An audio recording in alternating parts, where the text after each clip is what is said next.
Bonsoir à tous. Donc c'est une soirée débat, hein, donc c'est un peu particulier. Il n'y aura pas de projection ni de comme d'habitude. C'est pas du tout une conférence. Ce débat, je dirais qu'il est un petit peu à mon initiative, puisque cette année, au moment de la remise des prix, donc des pyramides d'argent, vous aviez émis, fait connaître un peu votre sentiment vis-à-vis du monde de la promotion immobilière.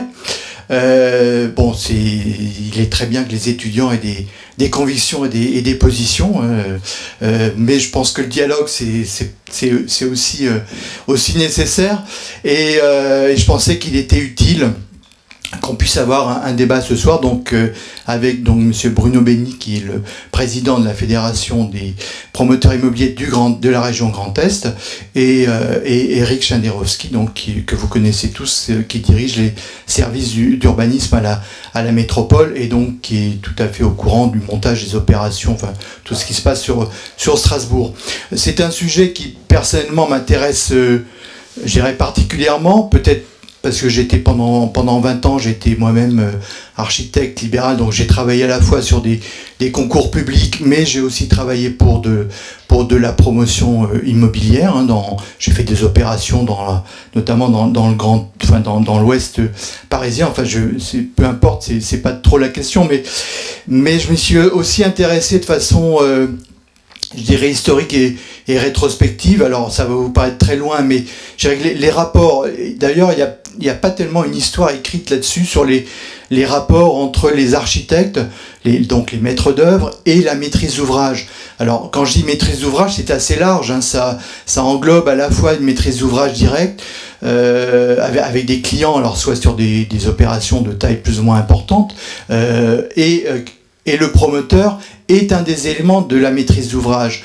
Il intervient en fait en articulation entre une maîtrise d'ouvrage, alors des investisseurs, soit des institutionnels ou par exemple des compagnies, des caisses de retraite ou qui veulent monter une opération. Ils font appel à un promoteur, et c'est le promoteur qui aide le maître d'ouvrage à monter l'opération, et qui était à l'articulation entre tout ce qui est juridique, économique, et évidemment fait appel aux architectes pour mener à bien ces opérations. Donc l'architecte, il est aussi lui à l'articulation de tout ça. Donc il y a un jeu d'acteurs quand même très riche, et un peu complexe. Vous l'appréhenderez. Enfin, dans les projets aujourd'hui, on vous l'apprend peut-être pas forcément, mais même si certains projets sont en prise directe avec la réalité, mais c'est intéressant qu'on puisse en discuter ce soir.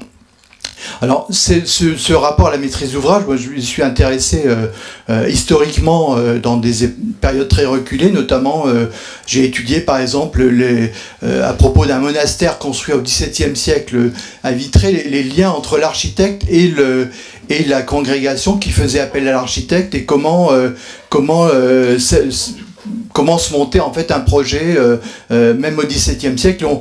Et j'ai passé deux week-ends à étudier les archives, et c'était incroyable parce que j'avais l'impression en fait de me retrouver un peu aujourd'hui, enfin ce que j'ai pu vivre dans un contexte bien évidemment totalement différent, mais je veux dire qu'il y a une certaine éternité un peu dans les rapports entre les commanditaires et les architectes, et par exemple je faisais la réflexion qu'au XVIIIe siècle, qui est une époque juste avant la Révolution, à la fin du XVIIIe, les architectes sont eux-mêmes promoteurs. Il y a une histoire qui a été faite là-dessus par Pierre Pinon, notamment sur le lotissement de la chaussée d'Antin à Paris, où aujourd'hui il y a l'Opéra, le Brognard, Bélanger ou Ledoux ou Boulet étaient eux-mêmes architectes et promoteur. Donc évidemment tout ça a évolué, et je disais là,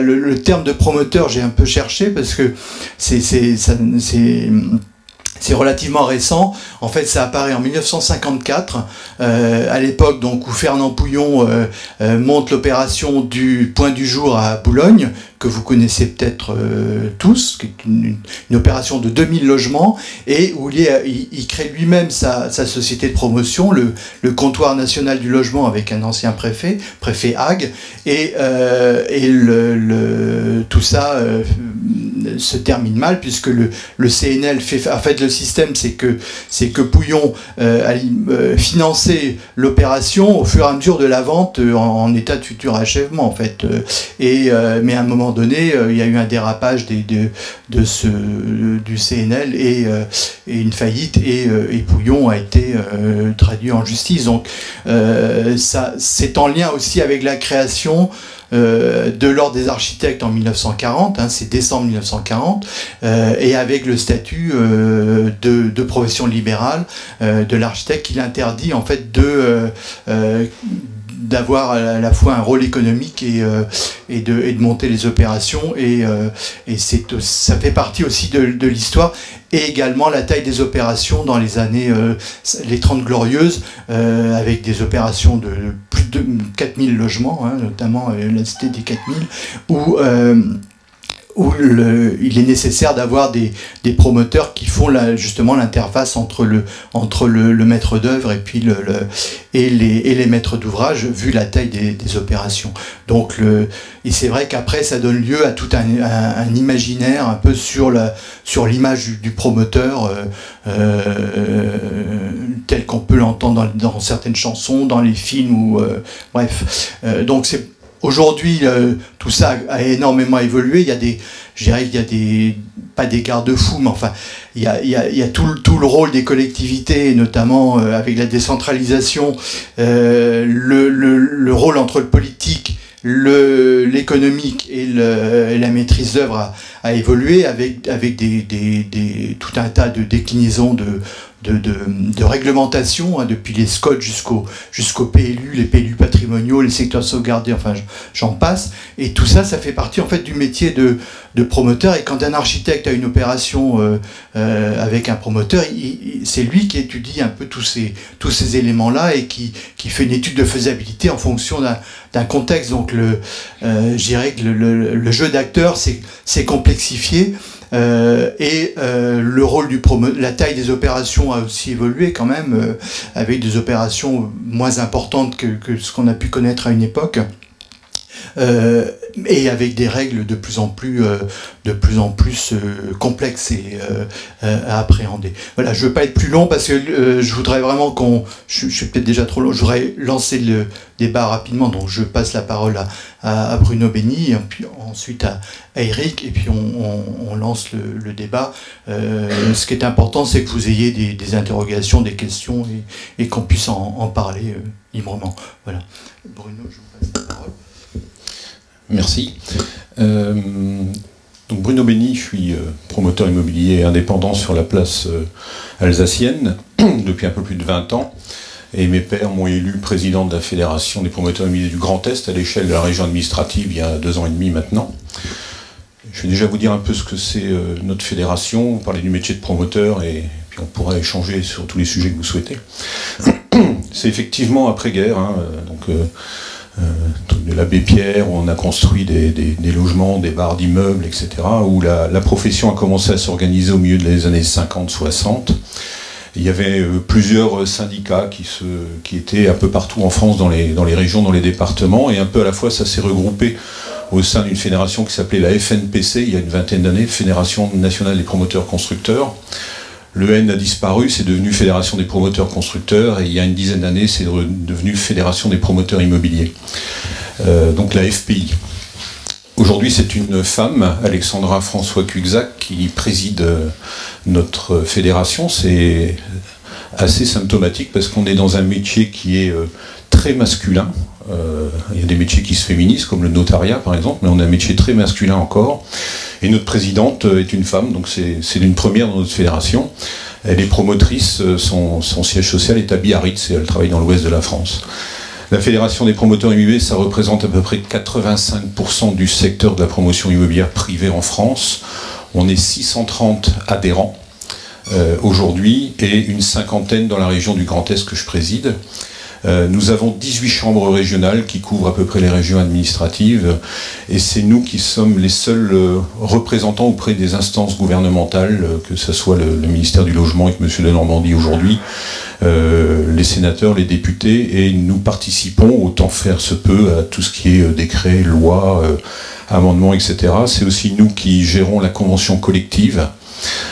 C'est quand même les promoteurs immobiliers, c'est 32 000 salariés en France, donc c'est quand même pas rien, et on produit 42 milliards de chiffre d'affaires. Donc vous voyez que c'est quand même un secteur en poids sur le PIB qui pèse lourd. Qu'est-ce que c'est un promoteur immobilier et qui on est? Alors c'est assez symptomatique. Il n'y a pas de diplôme de promoteur immobilier. Vous allez passer un diplôme d'architecte, et si vous étiez médecin, vous auriez un diplôme de médecin. Si vous étiez banquier, vous auriez une étude de droit. Donc un promoteur immobilier, il peut être architecte à la base de formation, il peut être juriste, il peut avoir fait une école de commerce, il peut venir du BTP. Je suis moi-même, pour vous parler de moi de quelques minutes, moi j'ai démarré en 1978 comme ouvrier dans le bâtiment, et j'ai été pendant 4 ans ouvrier, j'ai été grutier, maçon, coffreur. Je suis parti à Amiens faire un IUT génie civil à l'époque, je suis revenu, je suis devenu chef de chantier, conducteur de travaux. Je suis parti à Écully, j'ai fait l'école supérieure de commerce de Lyon, et je suis devenu directeur d'agence dans le bâtiment. On m'a débauché, j'ai été licencié 10 mois après, j'ai créé ma société, et aujourd'hui on est 20 personnes. Donc vous voyez, je ne suis pas architecte, je ne suis pas juriste, et je suis promoteur immobilier, donc c'est un métier qui est assez peu connu. Et comme beaucoup de métiers en France, vous savez qu'en France on met des étiquettes sur le nom des gens. Ah, les fonctionnaires, ils ne travaillent pas trop, les impôts c'est des horribles, les banquiers c'est des voleurs, les assureurs je vous dis pas. Et donc le promoteur immobilier, c'est la grosse bagnole, il a plein d'argent, et puis il gagne de l'argent très facilement en faisant des chantiers, et puis en plus il construit des immeubles sous les fenêtres des gens, et vous voyez, donc je caricature un peu, mais je suis sûr que parmi l'assistance, il y en a qui ont cette image de nous. Et c'est assez, dans notre pays, on a tous des images comme ça. Or, le métier de promoteur, c'est de loin pas aussi facile que cela. Il y a une quinzaine d'années, pour ce qu'on appelle monter une opération, entre le moment où on trouvait un terrain, donc oui, un terrain, ça se trouve pas comme ça, il faut aller sonner chez les gens, il faut aller boire un picon-bière le soir avec les propriétaires, il faut faire des concours que la ville de Strasbourg, l'Eurométropole, lance, et donc on trouve un terrain. Il y a une quinzaine d'années, au bout de 3 ans, l'opération était terminée, on livrait les logements. Aujourd'hui, au niveau national, on est presque à 6 ans entre le moment où on trouve un terrain et le moment où on arrive à boucler l'opération. Donc on commence à travailler sur un sujet pendant 1 an, 2 ans, 3 ans, 4 ans. On dépense de l'argent, on fait travailler des architectes, des bureaux d'études, on a des rendez-vous avec les élus, etc. Et c'est seulement au moment où on construit, qu'on coule des fondations et qu'on peut passer un acte de vente qu'on commence à toucher de l'argent. Donc vous voyez que c'est pas aussi simple que ça. Les promoteurs immobiliers à Strasbourg ont construit à peu près 3000 logements par an. Eric, je parle sous ton contrôle, mais c'est à peu près ça. Le promoteur immobilier, c'est un maître d'ouvrage privé comme les autres. Vous pouvez avoir un maître d'ouvrage qui va vous demander de dessiner, de construire un hôtel.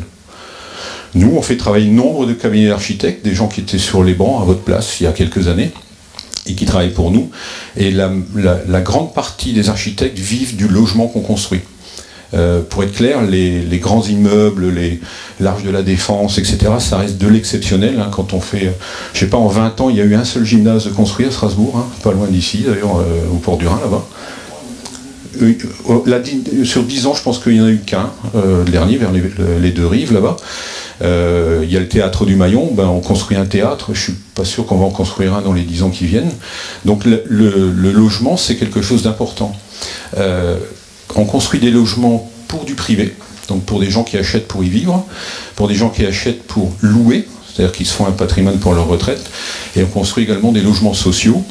Il faut savoir que 60%, un peu plus de 60% des logements sociaux qui ont été construits sur 1 an sont faits par les promoteurs immobiliers, avec bien sûr le concours des architectes.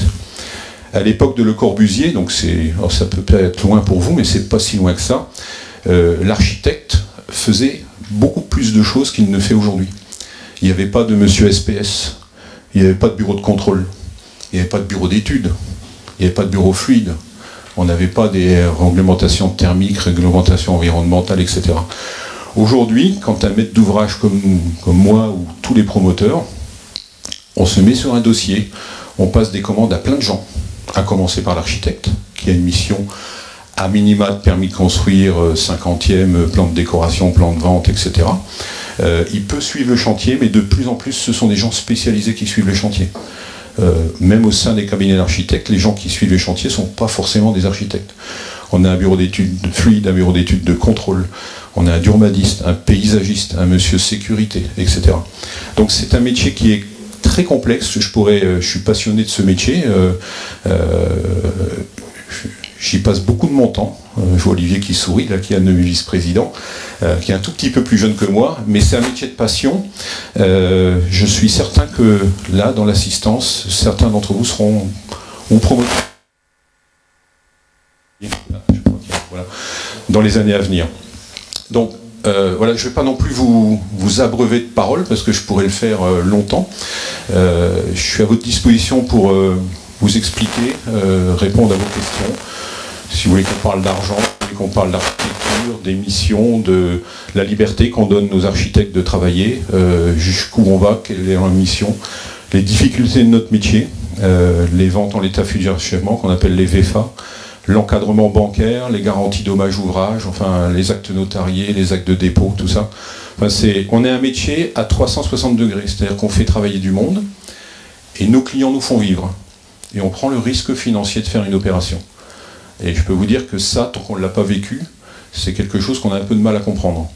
Mais quand on fait un concours et qu'on se dit tiens, je vais acheter un terrain et qu'on va vendre 120 logements quelque part, on prend le risque financier de faire ça.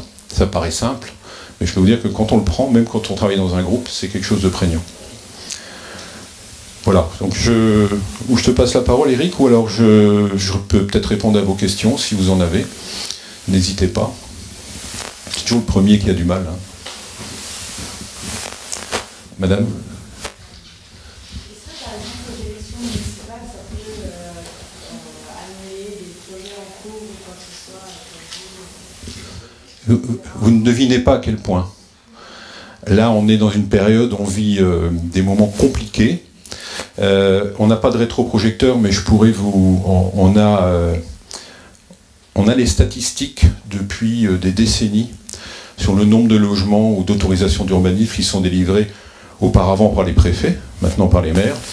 Et on a notamment les courbes depuis 1999 sur 20 ans. À chaque fois qu'il y a des élections municipales, à chaque fois, il y a une chute des délivrances de permis de construire. Maire bâtisseur, maire battu. Cette fois-ci, et on a vraiment tous les éléments et les chiffres pour le voir, la baisse qui est programmée parce que les maires ne veulent plus construire, ne veulent plus de grues, ne veulent pas qu'il y ait un chantier à côté des voisins, de son adjoint, etc. Ça a démarré 6 mois plus tôt que d'habitude. On pense que c'est dû en grande partie à l'ultra-communication dans laquelle nous sommes. Parce qu'il y a 6 ans et 12 ans, Facebook, tout ça, ça démarrait. Aujourd'hui, il se passe n'importe quoi sur un chantier dans la commune. Le maire, dans la minute, il a un article sur Facebook, c'est commenté, décrypté, critiqué. Donc, pour répondre clairement, aujourd'hui, par rapport à il y a 1 an, on a 20% d'autorisation de construire en moins. Et on pense que ça va descendre à 40%. La plupart des maires qui veulent être réélus aujourd'hui, quand on les rencontre en ce moment, ils disent « revenez me voir au printemps ». Alors on leur dit que nous, on sera toujours là au printemps, mais eux, on ne sait pas s'ils seront là. Parce qu'ils vont peut-être pas être élus. Voilà. Donc je ne sais pas si j'ai répondu à votre question, mais c'est un moment compliqué en ce moment, puisque les élections, c'est deuxième quinzaine de mars. C'est très dur. Je peux donner... Pardon ? Oui. En fait, il faut bien tenir le micro par là, sinon par ici, ça crée les interférences qu'on entend. Non, personne ne le sait. Bon, juste un exemple très concret. Par là. Un exemple très concret pour répondre à votre question. J'avais gagné un concours d'une maison de retraite de 200 lits au Havre à l'époque de l'Amérique communiste. Les élections ont fait changer donc la couleur politique de la mairie, et le maire donc qui a pris la suite a décidé d'annuler cette opération. On était au stade du DCE. Donc tout était prêt, donc tout a été arrêté, et on a touché dans le contrat, on touchait 4% du montant des honoraires restants à toucher jusqu'à la fin du chantier. Et ils ont relancé 3 concours de maisons de retraite de 80 lits, donc c'était un choix politique, et effectivement les élus peuvent arrêter un projet en cours de... Là c'était en cours d'études. Tout à l'heure, vous expliquiez qu'aujourd'hui, l'architecte gère moins de missions dans la conception, etc., que c'est dispatché entre les différents bureaux d'études, les économistes, etc. Et que, en fait, plus ou moins dans le même temps, on est passé de 3 ans à 6 ans entre le moment où on attaque la faisabilité et le moment où le bâtiment est livré. Est-ce que, justement, ça n'a pas à voir avec le fait que les responsabilités... Est-ce que ça n'a pas à voir avec le fait que justement les responsabilités maintenant elles sont noyées entre des dizaines d'acteurs parfois, et qu'on passe en tant qu'architecte presque plus de temps en réunion à devoir négocier d'acteur à acteur plutôt qu'à faire réellement de la conception? Est-ce que justement ça n'a pas été un facteur dans le doublement de cette durée jusqu'à la livraison du bâtiment? En partie oui. En partie oui. Vous savez, dans ce pays, quand on commence à dire qu'on va simplifier, il faut tout de suite prendre peur. Hein. On n'arrête pas de dire qu'on va simplifier, mais en fait, on ne fait que compliquer. Et il y a de plus en plus d'intervenants. On veut de plus en plus, certainement à raison d'ailleurs, consulter les voisins, différents élus, différents services d'une métropole. On a de plus en plus de personnes en face de nous. Que ce soit dans les mairies ou dans les grandes métropoles, on a de plus en plus de monde. Avant, l'amiante, on en posait. Maintenant, il faut désamianter, il faut dépolluer. On a les fouilles archéologiques. Les calculs thermiques, vous enlevez un ordinateur, plus personne n'est capable de calculer la thermicité d'un bâtiment. Le sismique, les règles handicapées. Les problèmes de stationnement. Je ne sais pas combien d'heures on parle de stationnement, au lieu de parler d'architecture, mais de nombre de places. Les contrôles de légalité de partout. La concertation, des élus qui changent d'avis. Vous parliez des élus tout à l'heure. Vous gagnez un concours. Il y a une délibération qui donne pouvoir au maire en place de vous vendre le terrain du concours que vous avez gagné, mais il n'a pas obligation de faire. Il est battu aux élections, le maire d'après arrive, il ne vous vendra pas le terrain, vous allez travailler pour rien, par exemple. Voilà. Donc en fait, il y a une multitude d'intervenants maintenant, hein, j'en oublie, hein, je sais pas, il y en a tellement que... quand on est sur un projet, la première chose, on réunit toute l'équipe. On est une dizaine de personnes, entre le bureau de contrôle, le thermicien, l'acousticien, le bureau d'études fluides, l'urbaniste, le paysagiste, l'architecte quand il est seul, etc. Pour commencer à mettre au point. Je prends l'exemple de Strasbourg, on en parlait encore cet après-midi, hein, Eric. C'est pas parce que vous avez le droit de déposer un permis de construire que vous faites votre permis et vous le déposez à la mairie comme ça. On vient en général dire qu'on a signé un terrain, qu'on a un projet, et on le discute avec les élus, le maire, ou ses collaborateurs, et puis les fonctionnaires qui sont là pour étudier le dossier. Et il y a un certain nombre d'allers-retours là-dessus. Quand vous attaquez, vous allez construire sur une ancienne station-service, vous avez bien sûr tout ce qui est pollution, lever les cuves d'hydrocarbures, vous devez faire un arrêt d'activité auprès de la préfecture, etc. Quand vous avez l'architecte des bâtiments de France, l'instruction d'un permis, c'est 6 mois. 6 mois. Et s'il ne répond pas au bout de 6 mois, c'est pas pour autant que vous avez votre permis. Voilà. Les archéologues, il y a 3 sociétés en France qui ont le droit de faire des fouilles archéologiques. 2 publiques, 1 privée. Moi j'ai un chantier à Aubernais, en plein centre d'Aubernais. J'ai dû attendre que les archéologues avaient fini le travail sur le GCO pour qu'ils interviennent. Et il y a eu un arrêté préfectoral qui m'a dit pendant 2 mois et demi, vous ne faites rien, c'est les archéologues qui fouillent. Après-guerre, il n'y avait pas tout ça. Ça n'existait pas. Je ne dis pas que c'est mal, hein. Je dis juste qu'aujourd'hui, voilà, les recours sur les permis de construire, c'est quelque chose qui existe depuis 30 ans, pas plus. Encore une fois, dans les 30 Glorieuses, vous déposiez un permis de construire, vous faisiez 1000 logements, on faisait... Les immeubles suivaient les rails de grue, hein, vous avez les bars, la Courneuve, etc. que vous voyez. On dit que c'est pas bien aujourd'hui, mais à l'époque ça répondait à une demande. Mais il n'y avait pas de fouilles archéologiques, on n'avait pas de recours sur le permis, le préfet délivrait le permis de construire, et puis on construisait des préfabriqués, et c'était parti. Aujourd'hui, tout est beaucoup plus complexe, des fois un peu exagérément, clairement, on le vit des fois un peu mal, mais et puis c'est vrai que le fait qu'il y ait de plus en plus d'interlocuteurs, ça n'accélère pas le process. Ouais.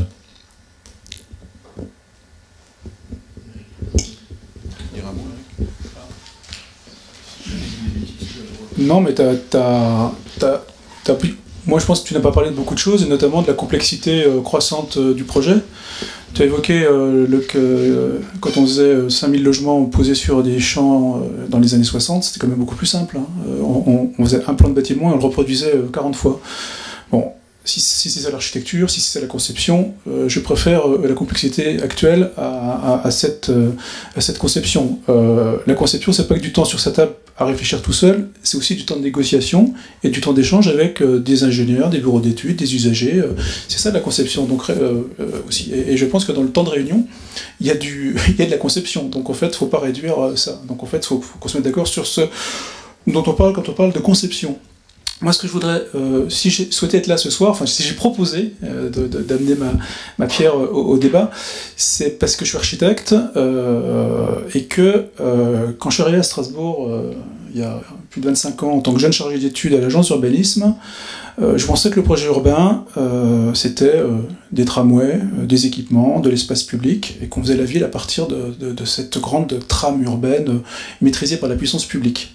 Et c'est tombé bien, c'était cette grande époque où Strasbourg lançait sa première ligne de tramway qui allait complètement transformer la ville, et durablement pour les décennies à venir. C'est aussi le moment où on se discutait des grands équipements européens. Donc en fait, on avait en plus à voir des constructions emblématiques qui transformaient le paysage strasbourgeois.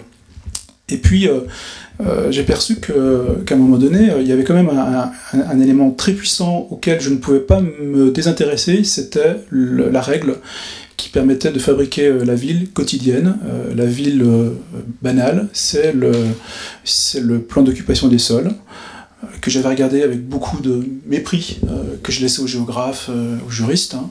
Et je me suis dit que si on souhaitait qu'on fasse du projet, qu'on rende du projet possible au quotidien, il fallait que l'architecte se mêle aussi de regarder comment étaient faites les règles pour permettre aussi une expression architecturale et des formes urbaines nouvelles en adéquation avec les intentions urbaines qu'on avait en tête. Donc pour moi, ma première révolution culturelle, c'était d'abord de participer à la révision du plan d'occupation des sols de Neudorf, qui a été reconnu comme assez emblématique sur la qualité de la préservation patrimoniale, sur la capacité d'inventer des formes urbaines en revenant parfois à du bon sens. Quand j'ai quitté l'agence, je suis à la communauté urbaine, j'ai aussi progressivement mis le pied dans des sujets plus opérationnels. C'est là que j'ai rencontré mes premiers promoteurs.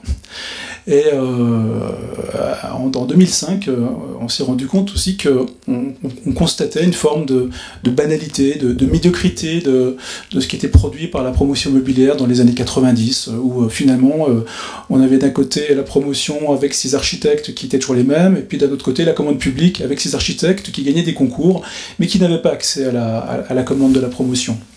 Et d'où l'idée de commencer à faire en sorte de pouvoir aussi faire travailler ces architectes de la commande publique qui avaient beaucoup accès à la commande de logement social, parce que le logement social, c'était un des seuls moments où on pouvait faire des concours pour du logement.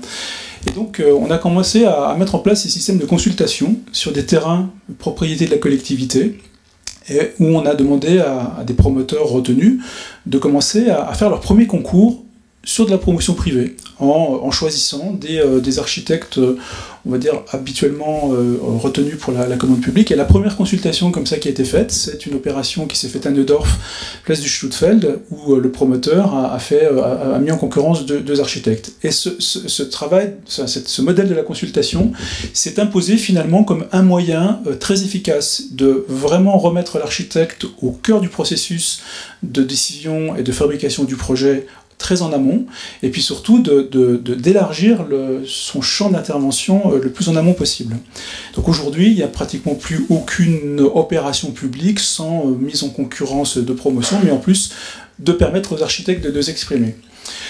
Avec le temps, enfin, moi je passe 3/3 de mon temps, un tiers avec mes équipes à les mobiliser, un tiers, allez, je ne vais pas dire dans les écoles, mais l'enseignement est pour moi quelque chose d'assez inspirant et à transmettre, mais également un tiers avec les promoteurs. Je pense que le temps qu'on passe à discuter de notre vision de la ville et de vraiment faire comprendre que l'opération immobilière, c'est pas un bâtiment posé sur un terrain, c'est un morceau de ville qu'on construit, ça permet aussi de complètement changer le regard sur l'opération qui n'est plus une pièce isolée.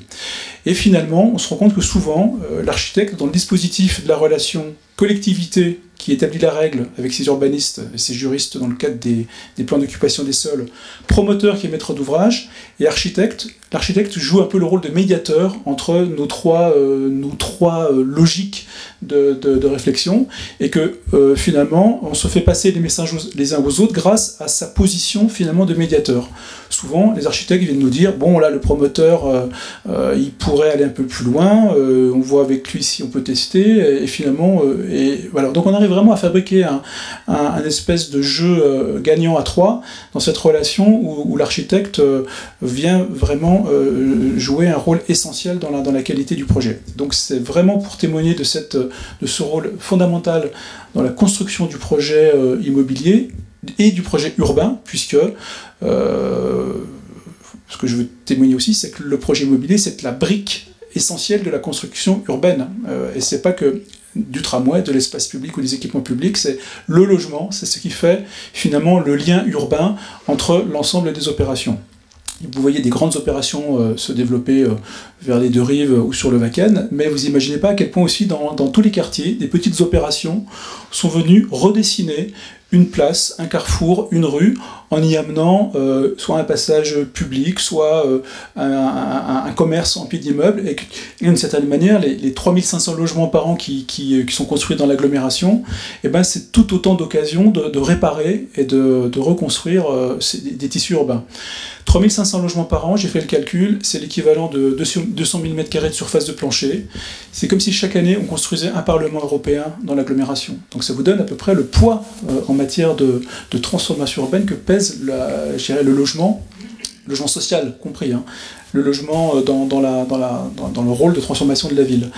Donc c'est un sujet dans lequel les architectes ne peuvent pas désintéresser. Il est essentiel que vous soyez présents dans ce débat auprès des promoteurs, bien évidemment, mais surtout auprès de la collectivité pour nous permettre de donner corps à nos exigences de qualité urbaine que nous travaillons, on va dire, dès le départ dans les échanges qu'on peut avoir dans les écoles avec vous.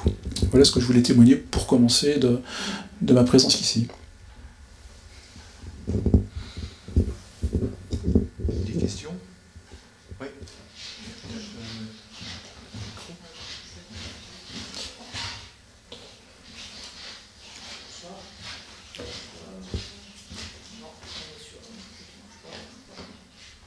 Ça marche pas?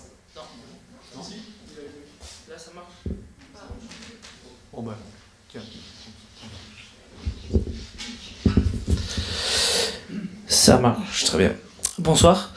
Je voudrais revenir sur justement cette notion dont vous avez parlé, sur la notion de densité en fait.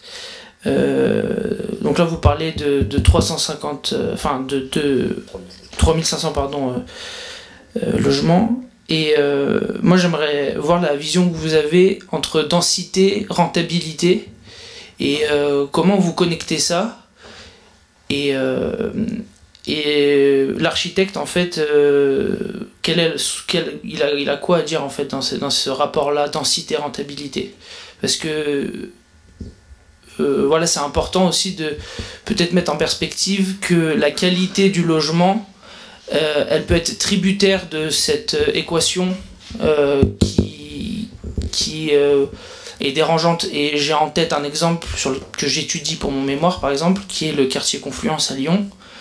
La Berge, là où il y a le bras d'eau qui rentre, par exemple, que je connais assez bien, moi me dérange, mais voilà, un exemple typique, par exemple, que j'aimerais qu'on puisse échanger, sur lequel j'aimerais qu'on puisse échanger.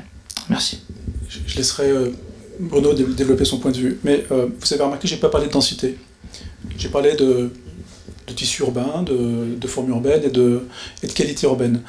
Je connais des tissus très peu denses qui s'appellent les lotissements, que je considère avec très peu de qualité.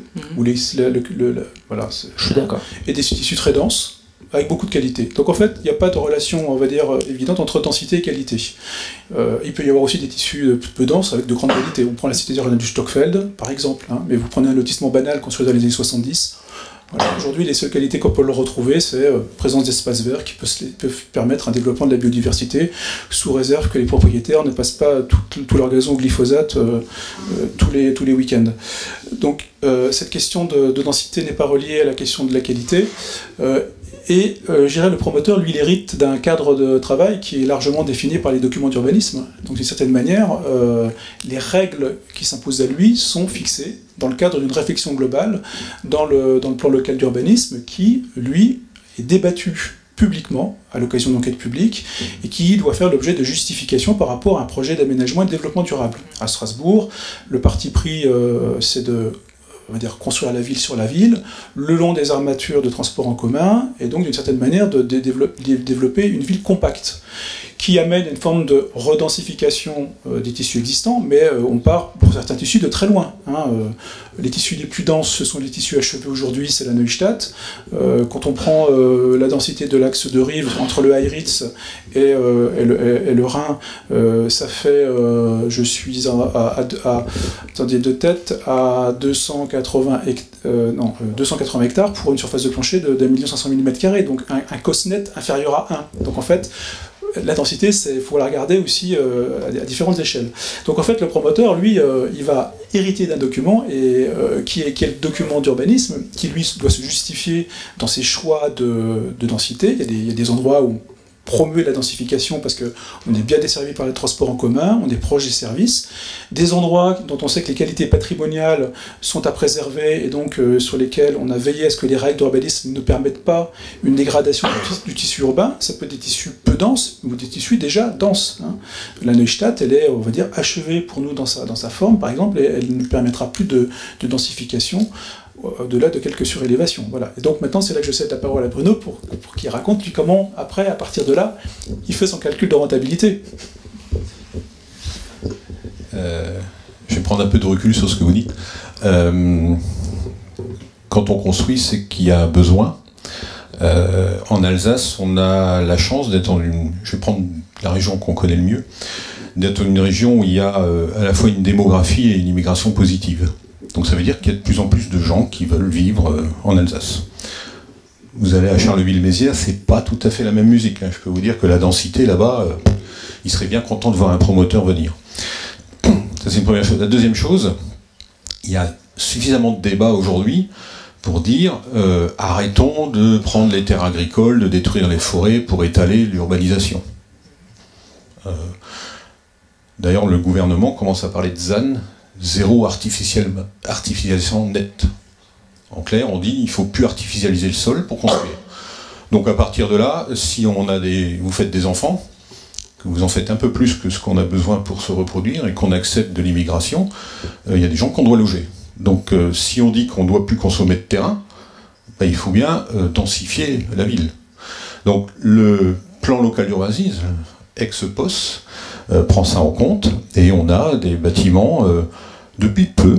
Enfin, à Strasbourg, il y a eu l'Esplanade, où on a eu des bâtiments d'une certaine hauteur, on va dire, et puis il n'y a quasiment plus rien eu de construit pendant 30 ans, au moins, en bâtiments de ce qu'on appelle quasiment des IGH, et on est revenu avec certains bâtiments, les Black Swan, c'est peut-être les plus emblématiques, il y a quelques temps, et on commence à densifier la ville. Donc, et en même temps, partout en France et ailleurs en Europe, tout le monde veut vivre dans les métropoles. On veut plus de voitures, enfin, en tous les cas, on veut la limiter. On parle de temps de vélo entre le lieu où on travaille et le lieu où on réside. Hein, au-delà de 10 minutes, ça commence à être un problème. Donc il faut densifier. Nous, quand on arrive en tant que promoteur sur un terrain, comment on calcule notre rentabilité? Parce que un promoteur se doit de gagner de l'argent. C'est pas honteux. Il faut être juste clair là-dessus. Quand on est dans la vie active, on se lève le matin, soit on est salarié et on travaille pour une fiche de paye, soit on est patron, comme c'est mon cas, et je suis obligé de gagner de l'argent. Obligé. Si j'en gagne pas, je fais faillite, et on va dire Bruno, il sait pas piloter une entreprise. Donc il faut gagner de l'argent, c'est pas une honte. En France, on a toujours un débat là-dessus, dès qu'il y a un peu de... Voilà. Donc on se doit d'être rentable, et qui plus est, si on n'est pas rentable, nos banquiers ne nous financent pas nos opérations. Donc si vous voulez, vous pouvez prendre le problème par le sens que vous voulez, on est obligé d'être rentable. Donc quand on arrive sur un terrain, la première chose qu'on fait, on prend un architecte, on lui demande de faire ce qu'on appelle une faisabilité. Voilà. Et la faisabilité, c'est de dire qu'est-ce qu'on a le droit de construire en fonction des normes en vigueur. Clairement, le promoteur va au maximum de ce qu'il a le droit de faire. Vous seriez promoteur, vous feriez exactement la même chose. C'est pas toujours bien ressenti au niveau des élus, je vais en dire un mot là-dessus. Et donc on dit, tiens, à cet endroit-là, on peut construire 5000 m², et quand on construit au Neuf, on ne vend pas au même prix que quand on construit à Robertso ou au quartier des 15. Et donc on paye le terrain en fonction de l'endroit où on va construire et de l'endroit auquel on va se dire on va pouvoir vendre à tel prix. Avec une marge, et pour parler clairement, un promoteur part avec une marge de 8% brut, avant impôt. Ce qui laisse à peu près 5% net pour un métier à risque. Louis Vuitton ne fait pas un métier à risque, et je peux vous dire qu'il gagne largement plus d'argent que les promoteurs. Juste pour désacraliser la chose. Donc, on part là-dessus, et on signe ce qu'on appelle une promesse de vente avec le propriétaire. Si vous êtes propriétaire d'un terrain, je vous achète votre terrain, on va faire ce qu'on appelle une promesse de vente. C'est un acte qui est souvent notarié. Une promesse de vente, vos ventes, moyennant des conditions suspensives. Nous achetons le terrain lorsque notre permis de construire est définitif et nous permet de produire quelque chose sur ce terrain. Voilà. Donc on signe une promesse de vente. On fait ça discrètement parce qu'il y a beaucoup de concurrence. Beaucoup de concurrence. On n'est pas les seuls. On est sur la métropole une quarantaine de promoteurs capables de faire des opérations. Donc on fait ça discrètement, on signe une promesse. Et on va avec un projet voir et les élus et les fonctionnaires. Et puis là, ça débat. Ou les fonctionnaires avant et les élus après, ça dépend. Et donc on calcule comme ça, et c'est toujours un pari, parce que tout ce que nous construisons, nous ne le construisons qu'une fois.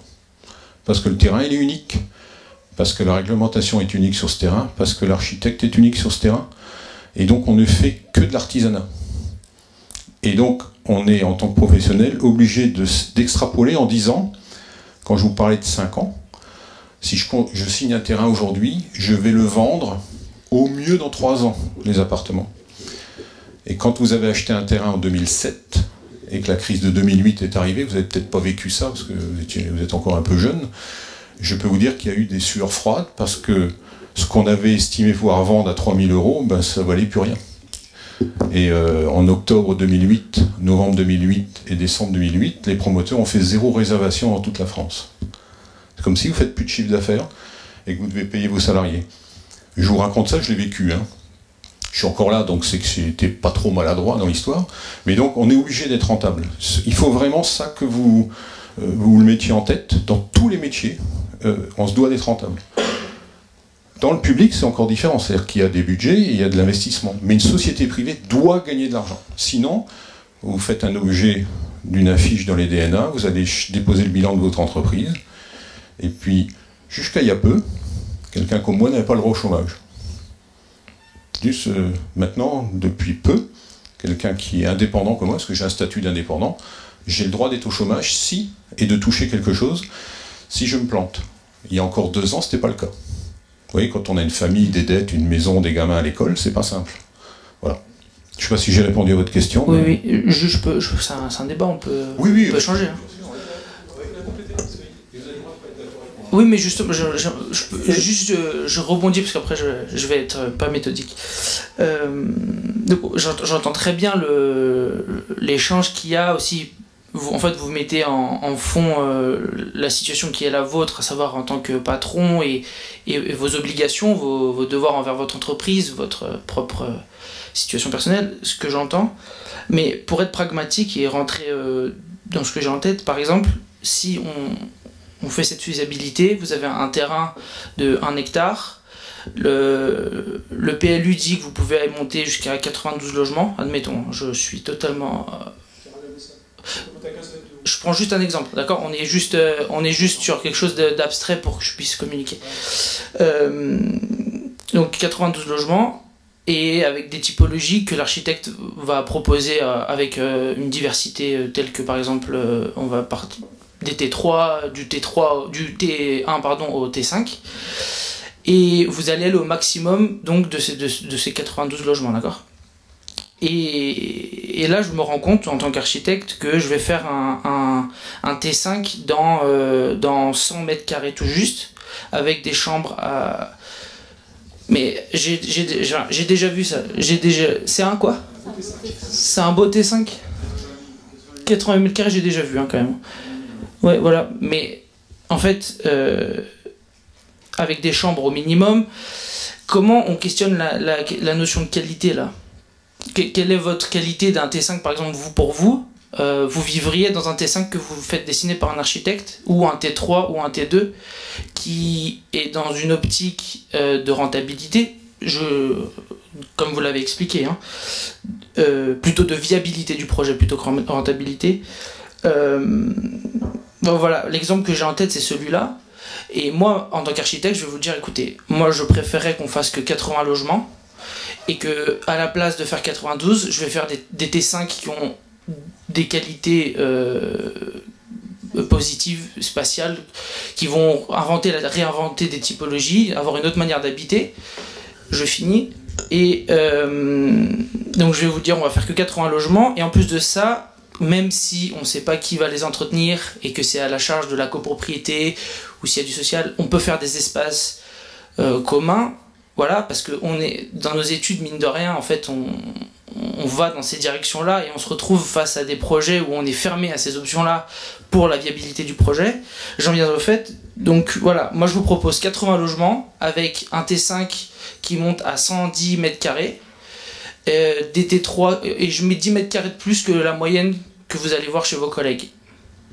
Parce que j'ai passé 5 ans à essayer de faire des logements qui fonctionnent, et j'ai envie de les appliquer parce que j'en suis profondément convaincu qu'ils fonctionnent, qu'ils apportent des réelles qualités, non seulement de vie, parce que, enfin, quand on fait du social et qu'on a une chambre où le gars il peut juste mettre son lit, le gamin il peut pas travailler dans sa chambre, il est obligé de travailler dans le salon pour faire ses devoirs, mais sauf que dans le salon il y a ses 5 petits frères et sœurs qui crient avec sa... Vous voyez ce que je veux dire ? Parfaitement, oui. Voilà. Donc, si nous, en tant qu'architectes, en tant qu'acteurs, on peut pas vivre dans ces conditions-là, pourquoi on choisit viabilité ou pas viabilité, hein ? Pourquoi on choisit de dessiner des choses dans lesquelles on vivrait pas ? Voilà. C'est joliment dit en plus. Donc, alors, au fil des années, si je prends j'ai des amis qui vivent dans des appartements qui ont été construits dans les années 60, etc. Les tailles des logements, les T3 faisaient 85 mètres carrés. Il y a des T2 qui en faisaient 70. Et au fil des années, la taille des logements a réduit. De la même manière, d'ailleurs, dans le social que dans le privé. Donc en fait, enlevant la notion de rentabilité, et disons, parlons du social. Le social, quand on construit en VFA, donc en vente en état fédération pour des bailleurs sociaux, c'est le bailleur social qui nous dit ce qu'il veut. Oui, d'accord. Il nous dit combien il veut de 2 pièces, de 3 pièces, de 4 pièces et de 5 pièces, et il nous donne la surface. J'ai pas construit un 5 pièces de 100 mètres carrés pour un bailleur social en 22 ans. Je sais pas si déjà ça répond à une partie de votre... ça c'est vrai. Deuxième chose... Qui vous manquait en fait. Ah non, non, pas... Alors... après, il y a tout un... Il y a un phénomène, je dirais, générationnel, qui est très prégnant dans nos pays développés, dits développés. Je suis né dans le nord de la France, je vivais dans les maisons des mines quand j'étais gamin, les maisons accolées, vous savez, et on était à 3 générations dans une maison, et il y avait une chambre, et je dormais avec mon frère dans la chambre de mes parents, avec un rideau qui séparait mon lit de celui de mes parents, vous voyez? Bon, bien, et il n'y avait pas de salle de bain, moi, quand je suis né. Je suis né en 60, vous voyez, c'est pas vieux, hein. Je suis pas complètement... Et donc, à l'époque, on a commencé à faire des sanitaires, etc. L'abbé Pierre, on a construit de la quantité, et il y avait des logements qui étaient beaucoup plus grands que maintenant. Si j'en viens au problème de est-ce qu'on a envie ou pas de faire ça, bien évidemment qu'on a envie de faire des très belles choses, des terrasses de 20 mètres carrés, 30 mètres carrés, avec des 5 pièces de 160 mètres carrés, pourquoi pas. On en fait quelques-uns pour des gens qui ont des moyens. Qu'est-ce qu'on fait nous? C'est qu'on regarde ce que les gens peuvent acheter. Ça s'appelle le marché. C'est comme Renault, quand il fait des voitures, il fait une étude de marché. Dacia c'est pareil, et Ferrari c'est pareil. Et il regarde ce que les gens peuvent payer en fonction de leurs revenus. Dans toutes les villes, je prends l'exemple de Mulhouse, qui n'est pas de Strasbourg, qui est une ville avec un passé ouvrier. Ils ont un panel de la population, ils savent exactement, ils nous donnent les infos, on n'a même pas besoin de les chercher, parce qu'ils ont pris un cabinet qui s'appelle Adéquation pour faire cela. Ils savent combien gagnent les gens, et qu'est-ce qu'il faut construire, à quel prix, quelle surface. Et donc, aujourd'hui, si je suis votre raisonnement, c'est quelque chose qu'on a tous envie de faire, mais le problème c'est que si c'est juste construire pour se dire « j'ai fait un beau projet mais il ne se réalise pas », ça ne sert à rien. La typologie des familles a complètement changé aujourd'hui. Après la guerre, les divorces, ça n'existait pas. Aujourd'hui, déjà vous, quand vous commencez à vous mettre ensemble, compliqué. Se paxer, c'est déjà un viol. Se marier, alors là, je vous raconte pas. Et donc aujourd'hui, vous avez les enfants, c'est les tiens, les miens, les nôtres. Et on a de plus en plus d'appartements de typologie 3 pièces parce que il y a, je sais plus, je crois que tu connais mieux les chiffres que moi, le nombre de gens qui vivent seuls ou à deux. On arrive un peu au bout d'un cycle, mais si vous voulez, en 30 ans, les gens ont divorcé. Et quand vous divorcez, vous vous appauvrissez. Juste savoir. Les deux s'appauvrissent. Les deux qui ont divorcé s'appauvrissent. Non, c'est comme ça. Vous appauvrissez. Et donc, vous vous retrouvez à dire dans quoi je peux vivre, et c'est pour ça qu'il y a des gens qui ne peuvent pas accéder à la propriété, et ceux qui peuvent accéder à la propriété, ils ont des règles bancaires pour acheter, et ils viennent avec un budget, et quand vous avez un budget de 235 000 euros, il vaut mieux un petit 4 pièces qu'un grand 3 pièces, parce que pour le confort des uns des autres, voilà. Et on vit ça, je peux vous le dire, au quotidien, puisqu'on va jusque faire les financements de nos personnes, etc. Et c'est quelque chose de... Ouais, on a ça tous les jours chez tous les promoteurs, notamment pour l'accession au prêt. Et c'est pour ça que vous avez le logement social, par exemple, parce que vous avez des gens qui ne peuvent pas acheter. Le logement a considérablement augmenté. Aujourd'hui, vous empruntez sur 25 ans pour acheter un appartement. Dans les années 80, où il y avait de l'inflation, en 15 ans, vous aviez payé votre maison à Ilkirch. Aujourd'hui, le même couple, la même typologie de personnes qui travaillent, architectes avec quelqu'un qui travaille à l'Eurométropole de Strasbourg, ils vont plus pouvoir acheter, même sur 25 ans, parce que tout a augmenté. Le prix du foncier, le prix de la construction, les taxes qui sont liées au permis, etc. C'est pour ça qu'on en arrive à des sujets, c'est peut-être un peu technique, mais je dis un mot. On est en train de faire une nouvelle forme de droit à la propriété en France, qui est en train d'arriver, un peu du style des anglo-saxons, où on slide le foncier du bâti.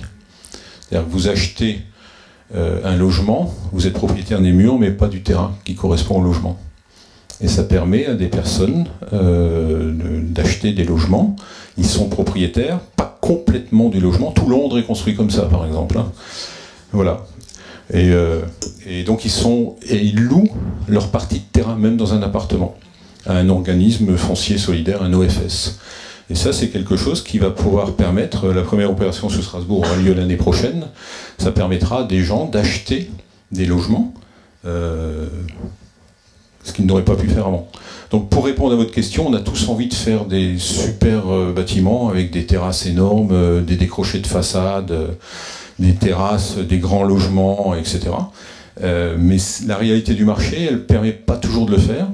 Et pour répondre, juste pour finir, les espaces partagés, et là Eric, vous n'êtes pas pour rien là-dedans, il y a 10-15 ans ça n'existait pas, on n'en faisait pas. On est arrivé à faire des appartements sans cave, sans cellier, sans grenier, sans garage. Vous voyez, un peu pour sécher le linge par exemple. Ça a quand même bien évolué tout ça, grâce justement à ce que tu disais avant, aux échanges qu'on a eus. Et on fait des opérations, maintenant on met des salles communes, des terrasses partagées, des buanderies communes, un studio qui appartient à la copropriété, que les gens peuvent louer moyennant quelque chose de symbolique lorsque vous recevez votre famille de Paris et qu'elle peut loger sur le palier chez vous. Voilà, donc on a tous envie de faire ça, mais la réalité du marché, c'est quelque chose, je peux vous dire.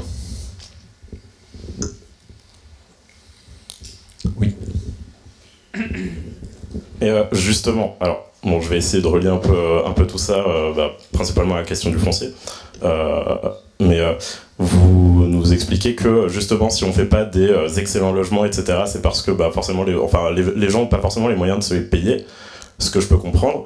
Mais le problème, c'est qu'aujourd'hui, nous, en tant qu'architectes, ou du moins en tant qu'étudiants en architecture, on a le sentiment que même dans le cas où on a la possibilité, on a les moyens de faire mieux, etc., sur des programmes plutôt haut de gamme, on va dire, on fait pas mieux quand même. Je vais prendre l'exemple des Black Swan. C'est quand même un programme qui est justement plus haut de gamme que beaucoup de constructions à Strasbourg. Et pourtant, je suis désolé, quand on regarde les plans, moi, réellement, j'ai aucune envie de vivre là-dedans. Il y a une très jolie vue, et c'est à peu près la seule qualité qu'on a là-dedans, parce que les logements sont petits, ils sont mauvais, ils sont mal dessinés, et on a quand même, dans le numéro 2 du magazine de l'école, Zap, on a l'interview d'une habitante des Black Swan, justement, qui nous explique que son logement, il est formidable. Et au détour d'une phrase, en fait, on nous explique que son logement, c'est un T3 qu'elle a transformé en T2. Donc forcément, si on a la taille d'un T3 avec un T2, automatiquement, le logement devient bon. Mais en dehors de ça, le plan du logement, il est mauvais. Et on n'a pas laissé on ne laisse plus aujourd'hui, je trouve, dans beaucoup de programmes, la possibilité à l'architecte de dessiner mieux, tout simplement, juste pour des questions de rentabilité, etc. Et c'est à ça que je vais essayer de relier la question du foncier, c'est que est-ce que justement cette question-là, elle n'est pas un peu problématique aujourd'hui? Alors peut-être qu'on a une réponse avec les OFS en effet, mais dans le sens où la principale qualité d'un logement aujourd'hui, ça va pas être justement ses qualités spatiales, ça va pas être sa qualité constructive, ça va pas être sa qualité thermique, ça va être son emplacement. Et c'est ça qui va définir quasiment, on va dire 2/3 du prix du logement. Ça va être l'emplacement et ce qu'il y a autour. Est-ce que justement, il ne faut pas trouver un autre mode de gestion du foncier pour peut-être un peu aplanir ce problème-là, faire en sorte qu'effectivement, il n'y ait peut-être plus autant de différences de prix à l'achat entre, je sais pas, la Robertso et le Neudorf, pour justement permettre, on va dire, plus de... d'avoir une situation où on va pas concentrer les investissements dans certains endroits et en retirer à d'autres endroits. Je sais pas si je suis très clair dans ce que je raconte. Non, mais... Vous avez fini? Oui. Non, juste, il y a une règle dans l'immobilier, c'est l'emplacement, l'emplacement, l'emplacement. Donc vous l'avez répété. Je peux vous dire que quand on sort un programme en fonction de l'adresse où il est, de la ville où il est, ou de la rue où il est, dans Strasbourg, le lundi matin, le téléphone, chez nous, il ne sonne pas de la même manière. Parce que idéalement, tout le monde a envie de vivre au même endroit. Alors les Black Swan, je ne sais pas si tu veux en dire un mot, Olivier, pas plus que ça. Parce Olivier connaît bien les Black Swan pour y avoir... voilà. Je peux dire qui... J'étais le promoteur, j'étais l'ancien directeur général et régional d'ICAD à l'époque pour les Black Swan. Et moi, si je devais en dire juste une chose, et j'y habite, donc le promoteur a acheté dans une opération dont il y croit. Et si je devais dire une chose, c'est que j'ai visité plusieurs appartements, on les a conçus sur des plans, puis j'ai connu des gens dedans, mes voisins, etc. Moi, je les trouve plutôt bien fichus. C'est peut-être petit pour certains, mais au regard de ce que fait la profession à l'heure actuelle, je peux vous dire que les T2, ils n'ont pas 40 mètres carrés, ils sont plutôt à 45. Les T3, ils ne sont pas à 60 mètres carrés, mais plutôt à 65-70. Enfin, c'est plutôt de la granulométrie avec des typologies plutôt grandes par rapport à ce qu'on fait actuellement. Est-ce que je peux rebondir? On était voir des logements dans la partie centrale du bâtiment qui étaient des logements dédiés à la défisque, entre guillemets. Et donc là, c'est de la typologie plus petite. Si je peux rebondir, enfin, c'est pas tellement des typologies qui sont si grandes que ça, parce que cet été, j'ai dessiné pratiquement que du logement social pour un bailleur du sud de l'Eurométropole, on va dire, pour pas le nommer. On avait exactement les mêmes surfaces. Et pourtant, là, c'est un programme haut de gamme, donc c'est quand même bien symptomatique. Je veux dire que c'est un bon exemple. La réussite d'un projet, il y a plein de facteurs. Vous avez je suis d'accord qu'il y a pas l'architecture et tout ça, et c'est aussi, on va dire, la commercialisation du programme. Un programme qui s'est commercialisé vite signifie qu'il a eu du succès. Notamment les Black Swan. Je sais qu'il y a d'autres projets de même nature, je parle d'immeubles de même taille et tout sur Strasbourg, qui arrivent en livraison à la date d'aujourd'hui, il reste des logements à vendre. Donc il y a des différences quand même fondamentales là-dessus. Sur les Black Swan, tout s'est vendu très vite. Au moment où on démarrait les travaux, quasiment la totalité du projet était vendue. Et les gens qui sont dedans ne se plaignent pas de la qualité du logement ou quoi que ce soit. C'est plutôt, il y a des nuisances comme partout, mais en même temps on est au centre. Alors soit on les accepte et on habite dans la ville, soit on les accepte pas et on habite à la campagne, si je dois résumer à ça. Mais c'est des nuisances d'un centre-ville, d'un deuxième centre, comme le disait monsieur le maire. Ce quartier-là avait pour vocation de devenir un deuxième centre de Strasbourg. Voilà. Mais sinon, moi je vous dis franchement, on y vit très bien. Moi j'y suis très heureux. Non, mais en fait, d'abord les Black Swan, c'est un exemple parmi d'autres. Hein, parmi les 25 000 logements qui ont été construits depuis 8 ans, et ce qui est important, c'est de se dire qu'un bon logement, c'est un bon logement pour soi. Et la difficulté, c'est souvent de vouloir dessiner le bon logement pour quelqu'un qu'on ne connaît pas. Donc en fait, il faut aussi avoir en tête que c'est quelque chose, c'est une valeur relative qui doit dépendre aussi des choix d'emplacement, des moyens qu'on peut y mettre, et puis après des arbitrages. Hein. Ce qui est le plus important, c'est de se dire qu'il ne faut pas choisir un logement par dépit ou par défaut, mais vraiment de manière positive. Donc en fait, toutes les opérations dans l'agglomération, qu'elles soient au Neuhof, à l'Euroberto ou au centre-ville, se sont vendues parce qu'elles ont toujours trouvé un public. Les logements sont moins chers quand on va acheter à la Canardière ou au Neuhof, et voilà. Donc ça permet aussi à des ménages qui ont moins de revenus d'avoir des logements d'aussi bonne qualité en matière de dimension, d'éclairement, de voisinage. Donc ça, c'est quelque chose auquel nous, on est très attentifs. C'est faire en sorte que chacun trouve le logement lui correspondant. Donc dire c'est quoi un bon logement, bien évidemment, même dans des opérations, la même opération, quand on les visite, on se rend compte que ce T3 il est plutôt mal foutu, il est mal dessiné, et celui-là il est plutôt bien foutu. Donc en fait, au sein d'une même opération, on n'a pas réglé d'une manière aussi brillante toutes les situations. Juste encore un mot sur les logements.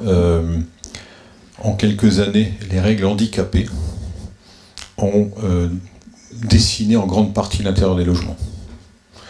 Sacré débat, hein, mais les salles de bain et les toilettes, les halls d'entrée des appartements et la taille principale de la chambre, je suis désolé, c'est la norme handicapée qui la dessine. C'est ainsi. Et comme le disait justement Eric, en fonction du coup de patte de l'architecte. Il y a des logements qui ont la même surface, qui sont bien à vivre, et il y en a d'autres on s'y sent pas bien. On a de moins en moins de circulation dans les appartements. Il vaut mieux avoir moins de circulation et plus d'espace à vivre. Mais c'est un débat qu'on a, croyez-le bien, sur chaque opération. Ce qu'on fait, je dirais assez régulièrement, c'est qu'on conçoit, on demande à l'architecte de concevoir des logements que l'on peut transformer. Moi, je vais faire une opération sur la ville de Schiltigheim où tous les bâtiments seront ce qu'on appelle en poteau-poutre. Et on va faire de la conception avec. Donc si vous achetez dans cette opération, vous pourrez co-concevoir l'appartement. Tout est en poteau-poutre, donc il n'y a pas ce qu'on appelle les murs refends, c'est le mur en béton qui sépare et qui est compliqué quand on veut transformer un logement. Et on va dire aux gens, ben voilà, vous pouvez, ils vont même pouvoir dessiner, on va leur faire 3 types de terrasses, et ils vont même pouvoir dessiner leur type de terrasse. Et à la fin, quand on aura commercialisé une partie comme ça, on va faire un permis modificatif qui correspondra aux vœux des uns et des autres. Et on fait ça en accord avec la mairie. Donc là, si vous voulez, on va faire des plans types, et on va dire aux gens, voilà, est-ce que ça vous va? Et on pourra pousser les cloisons d'un appartement à l'autre. Alors bien sûr, on ne va pas se retrouver avec 3 mètres carrés qui serviront à rien, quelque part. Mais on pourra faire ça, et y compris pour les terrasses extérieures. On a vu récemment sur une consultation, d'ailleurs c'était la semaine dernière, sur la ZEC des Deux-Rives, un architecte qui avait proposé, sur la même surface d'un T3 de 65 mètres carrés, 3 configurations différentes à 3 modes d'habiter. Le couple sans enfant, le couple avec enfant, ou la personne avec qui divorcée qui reçoit son enfant. Et montrer que sur le même, en mettant le noyau toujours central au même endroit, on pouvait aussi imaginer, et même dans l'agence d'archi, selon chacun considérait qu'un plan était mieux que l'autre, en fonction de son point de vue. Donc ça c'est important. Moi ce que je voulais dire, c'est que nous, on regrette aussi très fortement que les logements soient de plus en plus petits, mais ça, c'est une réalité économique, on peut pleurer. On peut juste souhaiter que les logements soient les plus intelligemment conçus par les architectes, en trouvant les astuces qui permettront de faire en sorte qu'une surface donne l'impression qu'elle est plus grande, parce que en jouant sur des enfilades, des vues à travers les fenêtres, on peut aussi éviter. Monique Aleb a fait un très beau travail sur la manière d'organiser toi tu les connais, tu pourras aussi témoigner de l'apport qu'elle a amené lors d'une consultation. Donc la surface c'est une chose, mais la manière de l'aménager c'est encore autre chose. Donc nous, notre attention, ça sera surtout le contexte du logement. Dès lors qu'il est petit, à charge à nous de faire en sorte que les espaces collectifs, les halls d'entrée, les garages à vélo, le jardin partagé ou la terrasse accessible, mais aussi la rue telle qu'elle sera aménagée, le square, le chemin pour aller à l'école, fassent un environnement où, certes, le logement est petit, mais au moins le quartier est agréable. Donc en fait, notre responsabilité, c'est de prendre en compte cette nouvelle donne de logements qu'on va peut-être pas vivre comme on aurait voulu que ce soit parce qu'ils sont larges, mais en tout cas que l'environnement général du lieu où je vis soit essentiel. Donc en fait, c'est pour ça que cette relation entre urbanisme et architecture, en tout cas urbanisme et opération, on commence à la regarder comme une chaîne de production beaucoup plus intégrée que ce n'était à une époque. Donc ça c'est important également à signaler.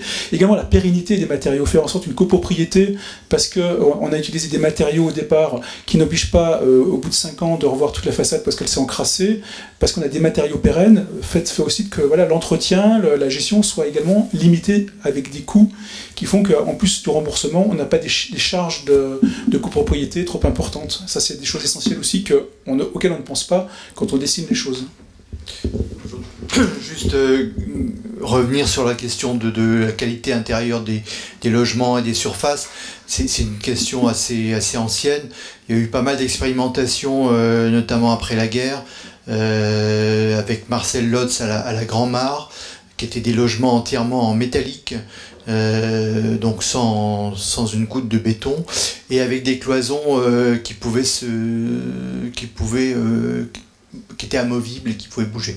En fait, à l'utilisation, c'est quand même relativement compliqué, parce que dans une cloison, vous avez des réseaux d'électricité, et c'est pas si facile que ça à réaliser. Ensuite, ça a été plus ou moins abandonné, parce qu'il y a eu des questions plutôt de résistance au feu, enfin bref. Mais il y a eu, dans ces années-là, c'est le moment où il y a eu le lancement des les REX, ce qu'on appelait les réalisations expérimentales. C'était une politique de l'État, hein, du ministère de l'équipement, d'expérimenter une nouvelle forme de logement. Et je crois que Nemosus donc, anime avec Nouvelle, où il y avait cette idée de donner que le luxe c'était la surface, c'était pas forcément les prestations intérieures, et donc on livrait quelque chose de plus brut, en gros, avec des portes de avec des matériaux de l'industrie, des portes de garage en façade. Ça faisait partie de ces programmes-là. Et quelque part, le lancement aujourd'hui du permis de faire, où on dit sur certaines opérations, on va faire des choses un peu expérimentales sur le logement. Ça s'inscrit un peu dans la construction des REX. D'où l'importance pour vous de faire aussi d'aller vers la recherche et de vous poser des questions un peu fondamentales sur qu'est-ce que c'est qu'un logement, qu'est-ce qui est ses qualités, et sur quoi on va mettre ça. Dans le cas de rénovation de l'habitat social, jusqu'où le promoteur est-il responsable dans ces cas-là? D'où viennent les coûts? Enfin, qui finance les rénovations, etc.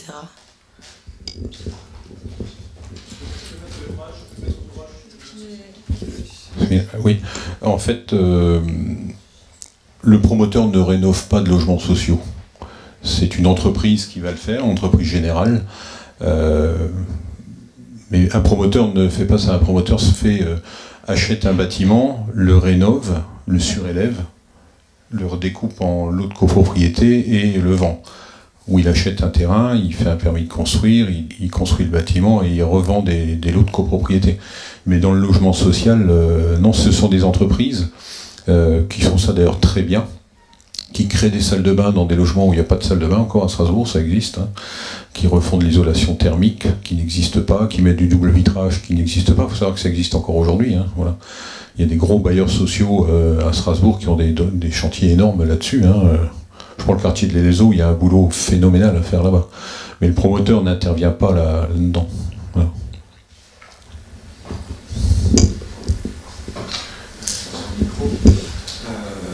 Vous l'avez dit au début, le chiffre d'affaires de l'immobilier en France, c'est 42 milliards d'euros. Dans le rapport de force qui s'entretient entre le public et le privé, est-ce qu'il n'y a pas finalement un déséquilibre qui permet, comme vous l'avez dit aussi, vous êtes en lien avec les sénateurs, avec comment vous faites un petit peu aussi avancer les lois dans votre sens, qui permet derrière de réduire les constructions, etc. Est-ce que, je pense que ça c'est un peu, ça paraît assez clair aujourd'hui sur ce rapport de force, vous êtes quand même assez dominant. Est-ce que l'entrée dans la participation citoyenne, dans l'acte de construire, voire la coproduction, l'achat en coopérative pour la construction des habitants, est-ce que finalement ce ne serait pas un outil qui permettrait de rééquilibrer un petit peu plus la construction en faveur de l'habitant, plus qu'en faveur du marché? Alors, quand je disais on est en contact avec les sénateurs, les députés et autres, c'est vrai, mais c'est pas nous qui faisons les lois. Hein. C'est-à-dire que les députés, le ministère du Logement nous interrogent, nous, en tant que sachants, écoutent ce qu'on leur dit, et c'est pas pour autant qu'ils écrivent ce qu'on leur a dit ou souhaité. Hein. Ça, je peux vous mettre à l'aise que c'est de loin pas comme ça, et en fait, comme les députés changent tous les 5-6 ans, ça change. Mais c'est vrai qu'on fait part de notre expérience et on suit au pied à la lettre tous les décrets d'application, les lois qui sont dans le tuyau. Il y en a en permanence. On est noyé par les réglementations. Hein. Eric, je crois que c'est une plaie française. Ça. Nous, on est, je sais pas, je crois qu'il y a 4000 lois et décrets qui régissent notre profession. Pour vous donner une idée, le CCH, le code de la construction de l'habitat, qui a été créé après-guerre, est devenu tellement un millefeuille qu'ils ont décidé de le supprimer, de le réécrire complètement, parce que plus personne n'y comprend rien. Donc, juste pour vous dire, après, pour répondre à votre question, de plus en plus, on fait participer les gens à la conception de leur logement. On appelle ça la co-conception, enfin, etc. Et les gens qui veulent aller plus loin se réunissent et font ce qu'on appelle de l'autopromotion. Et l'autopromotion, donc, ce sont des personnes qui veulent se réunir, souvent sous l'égide d'un architecte ou d'un maître d'œuvre, ou de sociétés d'ailleurs qui se sont créées spécialement pour ça, et qui conçoivent ensemble leur bâtiment, et ils s'attribuent chacun un logement ils ont conçu l'immeuble ensemble. Il se fait quoi, 2-3 opérations par an à Strasbourg, Eric, comme ça? Ou un peu plus, peut-être? Moins? Ouais, c'est pas très représentatif, ça existe, mais c'est excessivement lourd. Vous savez, on est dans un monde d'égoïstes. Je peux vous dire que de faire des efforts communs pour se mettre d'accord, nombre de gens qui ont essayé de faire de l'autopromotion ont arrêté parce qu'ils n'arrivent pas à se mettre d'accord. Chacun regarde midi à sa porte, comme on dit, et c'est compliqué. Et les gens qui essayent de gérer cela, moi je connais des architectes, 2-3 architectes qui ont voulu faire de l'autopromotion en étant eux architectes et en voulant s'installer, et il y en a plus d'un que je connais qui a abandonné parce qu'ils n'y arrivent pas. Et pourquoi on conçoit des logements et on propose des plans aux gens? C'est parce que si vous laissez une feuille blanche, on n'avance pas. Il faut cadrer les gens. C'est votre boulot d'ailleurs en tant qu'architecte de proposer des choses et de cadrer. Si vous laissez une feuille blanche, mais c'est un débat sans fin. C'est pour ça qu'il faut des textes, des propositions. Notre rôle à nous, de maître d'ouvrage, c'est de mettre tout ça en route et de faire des propositions aux gens. Et si, comme disait Olivier tout à l'heure, les Black Swan se sont bien vendus, c'est que ça correspondait à ce que les gens attendaient. Peut-être que parmi vous, il y en a qui disent que c'est pas ce qu'ils voudraient, mais peut-être qu'ils ont envie de faire de l'autopromotion, et vous allez peut-être faire ça une fois dans votre vie, mais c'est quelque chose, c'est un acte qui est lourd, qui est compliqué. On met 4-5 ans à essayer de se mettre d'accord, et puis pour acheter le terrain, il faut que tout le monde ait le financement en même temps, pour que les banques financent. Enfin, c'est quelque chose qui est compliqué. La vie en communauté, c'est pas simple. C'est pas juste de faire une colocation dans un appartement. Donc c'est quelque chose de... Moi je trouve ça passionnant, mais moi je me sens pas de taille à faire ça et de dire je vais lancer une opération d'autopromotion avec 10 ou 15 personnes que je ne connais pas. C'est un sacerdoce. Franchement, il y en a très peu qui réussissent. Hein. Oui, juste une expérience. J'étais il y a quelques années dans le jury du prix AMO, architecte AMO, et sur du logement, parce que ça change tous les ans, il y a un thème. Et il y avait donc une présentation d'une opération d'autopromotion à Grenoble, je crois. Et effectivement, ça avait pris plusieurs années. Et alors, ça peut marcher effectivement assez bien à la première génération, parce que les familles qui décident de se mettre ensemble, bon, il y a forcément un consensus au départ. En revanche, après, quand on passe à la deuxième génération des enfants, ça pose plus de problèmes, parce que au niveau juridique, il y a un problème de transmission qui est plus compliqué que dans un logement indépendant. Notamment, il y avait des espaces collectifs pour les 3 ou 4 familles, ce qui est plutôt intéressant, avec donc qui servait, qui était partagé en fait entre les familles. Ensuite, dans les générations suivantes, c'était un peu plus compliqué, mais c'était pas forcément abordé au départ. Mais non, une question, c'est moi qui pose la question. On a effectivement parlé d'une évolution où on vendrait du logement un peu en flat, enfin, de la surface. Ça se généralise un peu ou pas du tout, enfin... Je ne vais pas dire que ça se généralise, mais il y a un certain nombre d'opérations qui n'existaient pas sous cette forme il y a 5-10 ans, hein, je peux dire. Mais c'est aussi une demande. Hein. Il y a des personnes qui ont envie de s'impliquer, de co-concevoir leur logement, mais on peut le faire que sur une partie du bâtiment, parce qu'il faut bien à un moment donné commencer la construction. Si vous n'avez pas figé des choses, vous ne savez même pas comment calculer l'immeuble. Donc il faut à un moment donné dire, voilà, il y a 40% des logements qui sont vendus avec des gens qui ont conçu leur appartement. On arrête, on fait un permis de construire modificatif et on démarre le bâtiment. Et après, on fait des logements qui sont plus typés. Mais on ne peut pas attendre que tout le monde soit d'accord, parce que là, on tourne en rond pendant... voilà, il faut effectivement passer les gaines, les réseaux, et un minimum. Alors après, pour tout ce qui est électricité, par exemple, ou VMC, je ne sais pas comment... Ouais, c'est une autre forme de pensée, hein, sur le... Mais bon... Conséquent, qui est encore une fois passionnant. À un moment donné, il faut... voilà, sur 100 logements, il y a 40 logements devant vous. Il dit, voilà, on fiche le bâtiment, on fait des logements un peu plus classiques, et puis on démarre.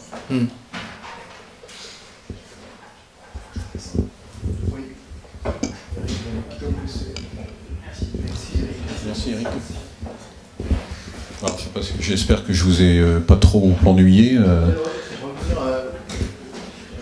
Parler de l'opération Confluence, de la densité, tout ça, c'est une vraie question. Alors, le logement le plus dense qu'on connaît, enfin la typologie la plus dense qu'on connaît, ou la morphologie, enfin, c'est le logement haussmannien. Et on n'a jamais refait depuis des îlots aussi. Quand vous regardez il y a eu une exposition à l'Arsenal là-dessus, où ils comparaient toutes les densités de logements, et le grand ensemble est pas très dense, par exemple, en quantité de logements au mètre carré. Donc on confond parfois un peu la densité avec la hauteur. Bon, c'est pas forcément corrélé. Ensuite, sur le promoteur, il intervient alors qu'il y a déjà un plan alors si on parle d'une ZAC, il y a déjà un plan de ZAC avec des règlements, des gabarits, et donc d'où l'importance du règlement au départ, à la fois sur l'architecture et sur l'espace public. Par exemple, si vous regardez les quais à Paris, vous remarquerez un moment le gabarit haussmannien avec l'arc de cercle. Il est fait pour... c'était un règlement d'urbanisme, et les promoteurs ensuite qui ont construit, ou les investisseurs, à l'époque c'était plutôt des familles qui construisaient pour eux, évidemment ils remplissaient au maximum l'enveloppe. Donc le calcul se fait plutôt sur les PLU. Vous avez des PLU qui sont en volume, c'est-à-dire que vous partez d'un gabarit enveloppe, et puis ensuite vous regardez par rapport au mitoyen, qu'est-ce que vous avez comme... et c'est là où l'architecte joue un rôle, parce que il va proposer au promoteur un volume maximum, mais avec le plus acceptable possible. Et donc il y a un jeu d'acceptabilité entre le règlement de PLU et puis le volume construit. Alors le quartier de Seine-Rive-Gauche, avec le plan de Ports-en-Parc, c'était une recherche d'alternative en fait sur le gabarit par rapport à la rue. C'est-à-dire qu'il a lui calculé les gabarits d'un bâtiment à l'autre indépendamment de la voirie, ce qui est assez nouveau, et ça donne un quartier qui est plutôt agréable à vivre, avec des rez-de-chaussée sur un ou deux niveaux, et puis ensuite un volume calculé par rapport à l'autre. D'où l'importance que vous soyez, en tant qu'architecte, même pendant vos études, assez sensibilisé à la question du règlement, du gabarit, de l'urbanisme et de l'espace public, et qu'est-ce qui fait la qualité d'un espace public par rapport à un autre, hein. On peut dire s'il n'y a pas un bon règlement, il n'y a pas après une bonne réponse architecturale si le règlement au départ est assez mal. Les règlements, ils existent depuis Henri IV. Hein. Les premiers règlements d'urbanisme à Paris, c'est à l'époque d'Henri IV. Et bon, c'est quand même... et quelque part, c'est un acte politique. Hein. Les PLU, pourquoi ça met tant de temps à être étudié? C'est parce que ça induit une forme d'habitation dans un endroit de la ville, et un accès à la ville à plus ou moins de population, hein, en fonction des densités et des coûts. Et on voit bien, puisqu'ensuite c'est effectivement souvent la première chose que regarde quelqu'un qui veut se loger, c'est l'emplacement. On peut accepter certaines contraintes de vue, de lumière, si on est dans un endroit dont on apprécie la qualité. Tout ça joue énormément. Après, c'est un peu tout ça pour dire que c'est la question de la densité et de la qualité intérieure des logements et de la typologie. C'est pas tout à fait la même chose. C'est peut-être le mot densité qui n'est mal choisi. C'est pas le mot densité, mais c'est cette notion qu'il y a un nombre de logements, on va au maximum du nombre de logements, ce qui induit des surfaces minimum. Oui, mais un promoteur, il calcule en surface de plancher. En surface plancher. La surface administrative, c'est la SP, la surface de plancher. Ou en surface habitable, enfin peu importe. Ouais. Mais en tout cas, il calcule en surface. Ensuite, la typologie, c'est plutôt en fonction de l'endroit. Voilà. On se dit en fonction de l'endroit, on va plutôt sur le logement pour de la résidence principale. Si vous faites un truc à côté de l'université à Strasbourg, vous allez plutôt aller sur du studio de pièces d'étudiants, par exemple. Mais le premier travail qu'on demande à l'architecte, un promoteur qui est intéressé par un terrain, il va regarder le coût du terrain, le coût des infrastructures, parce que souvent, suivant le nombre de parkings, d'étages de parking, de rampes et tout ça, ça grève aussi l'opération. C'est un coût qui n'est pas du tout négligeable. Ensuite il y a des servitudes ou des contraintes. Et ensuite, il regarde surtout il va dire à l'architecte, tiens, regarde combien je peux construire de surface à cet endroit-là en fonction du PLU, et le calcul il est fait sur cette base-là. Ensuite, la typologie de logement, elle vient après. On va peut-être s'arrêter là, non? Je veux dire, on peut en parler jusqu'à minuit. J'espère que ça vous a intéressé. J'ai essayé de vous faire comprendre un peu mieux notre métier, c'est pas simple. Je reviens souvent, on a des étiquettes les uns les autres, mais en tous les cas c'est un beau métier. Si vous voulez participer à des réunions de chantier ou autres, n'hésitez pas. Mélanie, ma collaboratrice à la fédération, peut vous mettre en relation, on peut vous faire assister à des réunions. Mais sachez que c'est un beau métier, c'est un métier qui a de l'avenir, un métier qui est compliqué, très compliqué. Et on travaille au quotidien avec les architectes que vous allez être. Voilà. Merci de votre attention en tous les cas. Merci. Merci.